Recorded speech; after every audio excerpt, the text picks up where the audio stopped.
अस्सलाम वालेकुम वरहमतुल्लाहि वबरकातुहू। दोस्तों क्या हाल चाल है। उम्मीद है आप सब खैरियत से होंगे। दोस्तों मैं हूं इरफान अजीज़ और आप देख रहे हैं खरगोश का ऑफिशियल यूट्यूब चैनल। दोस्तों जैसा कि आपको मालूम है कि हमने खरगोश बानी का कोर्स शुरू किया हुआ है और ये आज उसकी तीसरी वीडियो है। दोस्तों आज हम बात करेंगे कि खरगोश बानी क्यों की जाए, खरगोश बानी कैसे शुरू की जाए और इसको कहाँ किया जाए। पहले कि हम वीडियो शुरू करें तो जो दोस्त हमारे इस चैनल पर नए हैं तो हमारे इस चैनल को सब्सक्राइब करें और वीडियो पसंद आए तो इसको ज़रूर लाइक करें। चलिए वीडियो की तरफ चलते हैं।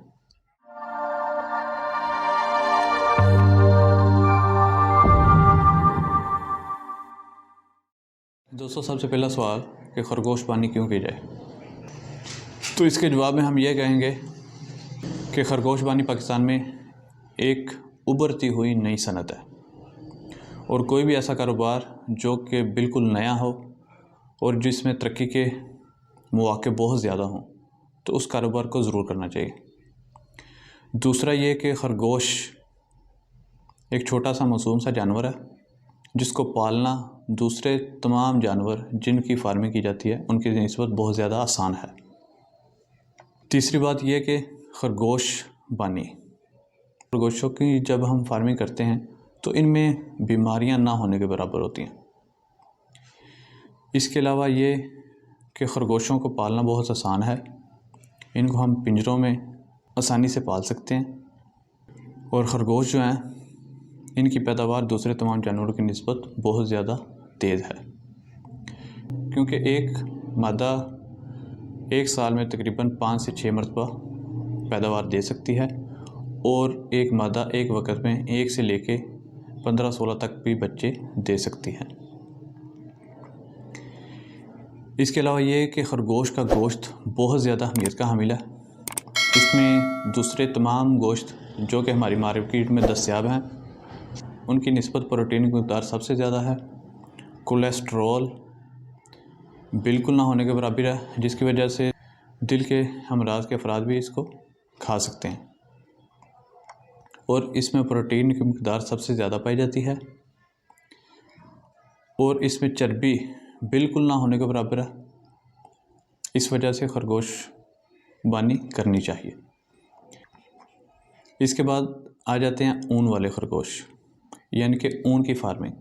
तो ऊन की फार्मिंग इसलिए करनी चाहिए कि अंगोरा खरगोश की ऊन दुनिया में जितने भी दूसरे जानवर हैं जिनसे ऊन हासिल की जाती है उनकी निस्बत सबसे ज़्यादा गर्म है और ख़रगोश की ऊन की बनी हुई चीज़ों की दुनिया में बहुत ज़्यादा मांग है, जिसकी वजह से हम अपने मुल्क में बहुत ज़्यादा ज़र मुबादला लेके आ सकते हैं। और ख़रगोश का गोश्त जो है इसकी भी दुनिया में बहुत ज़्यादा मांग है और इसके गोश्त को हम दुनिया में बरामद करके पाकिस्तान के लिए बहुत ज़्यादा ज़र मुबादला कमा सकते हैं।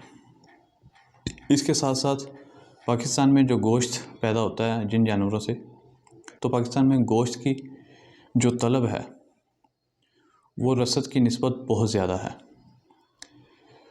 तो हम खरगोश फार्मिंग के ज़रिए पाकिस्तान में जो गोश्त की तलब है उसमें भी बहुत ज़्यादा हद तक कमी ला सकते हैं।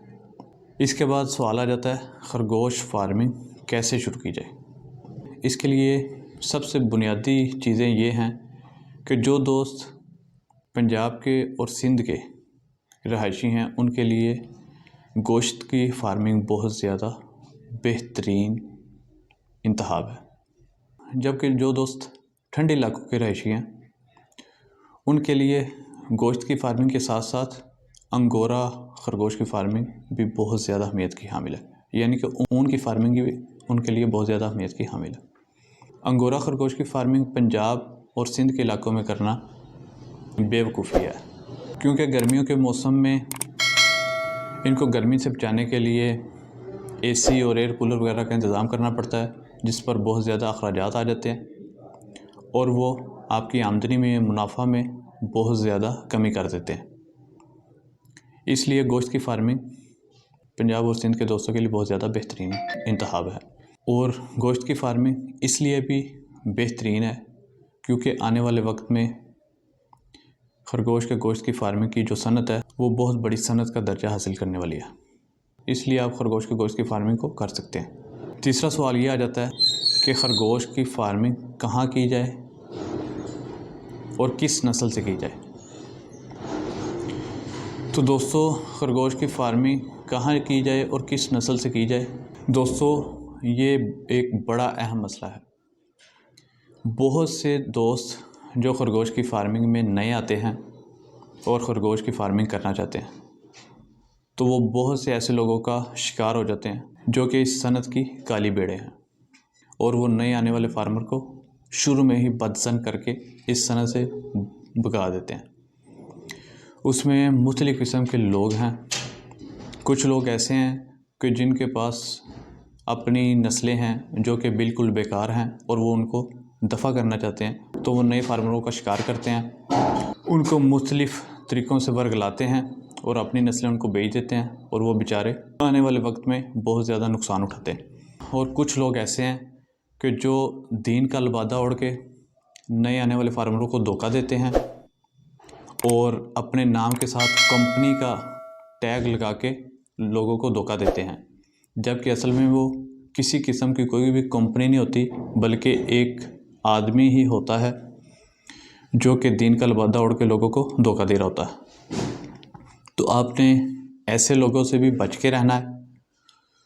और कुछ लोग ऐसे भी हैं कि जो इस तरह से धोखा देते हैं कि नए आने वाले फार्मरों को, चूँकि बेचारों को नहीं पता होता कि ये कौन सी नस्ल है, इसकी कीमत क्या है, तो वो 500 वाली चीज़ 5000 की और 8000 वाली चीज़ 80,000 की फ़रोख्त कर रहे होते हैं। और उसके बाद जब बेचारे जिन्होंने ये नस्ल ख़रीदी होती है, जब उनका फ़रोख्त करने का वक़्त आता है, तो फिर उन बेचारों को पता चलता है कि इसकी तो कोई अहमियत ही नहीं है, ये तो बहुत सस्ती नस्ल थी जो कि हमने बहुत ज़्यादा महंगे दामों ख़रीद ली। दोस्तों, ये थी हमारी आज की वीडियो। इसी के साथ हमें इजाज़त दीजिए। इंशाअल्लाह ताला मुलाकात होगी किसी नई वीडियो के साथ। तब तक के लिए अल्लाह हाफ़िज़।